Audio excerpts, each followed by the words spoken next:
Welcome to अब कैसे। मैं सुमन शर्मा आप सबका स्वागत करती हूँ। ये बाल विकास का लेवल 3 का पेपर है स्टेट का, उसके बाल विकास और शिक्षा शास्त्र क्वेश्चन नंबर 9 तक हम पहले पार्ट में कर चुके थे। अब क्वेश्चन नंबर 10 में जीवन स्पेस की संकल्पना दी है लेविन ने, जो कि 3 ऑप्शन ठीक है।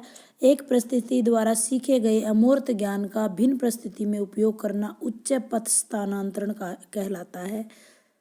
2 ऑप्शन इसका सही है। सहयोगी अधिगम के संदर्भ में STAD का क्या मतलब है? Student teacher achievement division. Condition 13 जो हमारा क्वेश्चन है वो कंडीशनिंग के द्वारा एक तटस्थ उद्दीपक में एक पुनर्बलन की शक्ति आ जाती है, उसे क्या कहा जाता है? इसका दूसरा आंसर सही है, द्वितीयक पुनर्बलन। वातावरण के साथ प्रत्यक्ष अंत्यक्रिया के द्वारा स्कीम का निर्माण है, इसका आंसर होगा अनुकूलन। देखिए अगला 15 एक किशोर को यह महसूस करना कि यह सभी लोगों ने ध्यान दिया है कि मैंने यह शर्ट सप्ताह में 2 बार पहनी है। आत्मनियमन का या काल्पनिकता, इसका दूसरा आंसर सही है, काल्पनिक श्रोता या दर्शक का।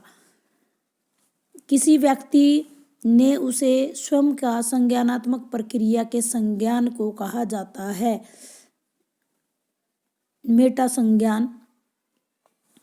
आपने अपनी कक्षा में विद्यार्थियों की प्रगति के आंकलन के लिए साप्ताहिक क्विज आरंभ की है। आप पुनर्बलन के किस शेड्यूल का प्रयोग करेंगे?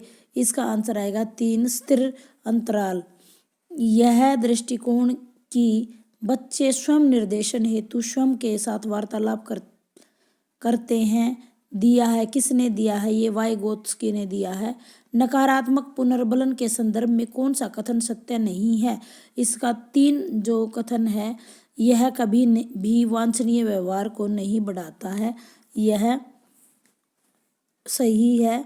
2 विद्यार्थी A B पर बुद्धि परीक्षण प्रशासित किया जाता है। A का IQ 60 और B का IQ 30 आता है। A B के संदर्भ में कौन सा कथन सही नहीं है?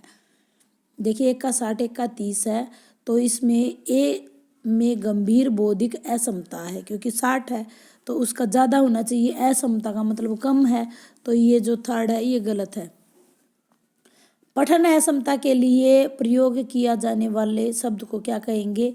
ये डिसलेक्सिया कहेंगे।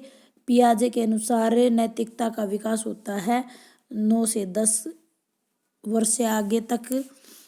कथन: पहले आप वह कीजिए जो मैं आपसे चाहता हूँ, फिर आप वह कर सकते हैं जो आप चाहते हैं। यह कथन किसके लिए है? यह कथन प्रीमेक सिद्धांत की। प्रीमेक सिद्धांत है लैंगिक स्थायित्व के विकास का प्रथम चरण कौन सा होता है? वो है लैंगिक संसूचन यानी लेबलिंग करना। बुद्धि का द्विकारक सिद्धांत स्पीयरमैन ने दिया है। देखिए, सिंपल क्वेश्चन नहीं आते हैं, क्वेश्चन घुमा करके बीच से पूछे गए हैं, ये बार बार आपको प्रैक्टिस करनी ही पड़ेगी। वह फेज जहाँ पर बच्चा उपयुक्त सहायता एवं सहयोग दिए जाने पर किसी कार्य में दक्षता प्राप्त कर लेता है, उसे बोलते हैं समीपस्थ विकास का क्षेत्र। अधिगम असमता शब्द का सर्वप्रथम प्रयोग करने वाला व्यक्ति है सैमुअल किरकर।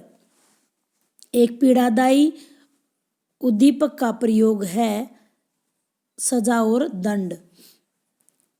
एक कक्षा में प्रथम आने के लिए कड़ी मेहनत करता है एक विद्यार्थी, उसकी मेहनत के पीछे की गई अभिप्रेरणा उसकी आंतरिक अभिप्रेरणा है या बाह्य?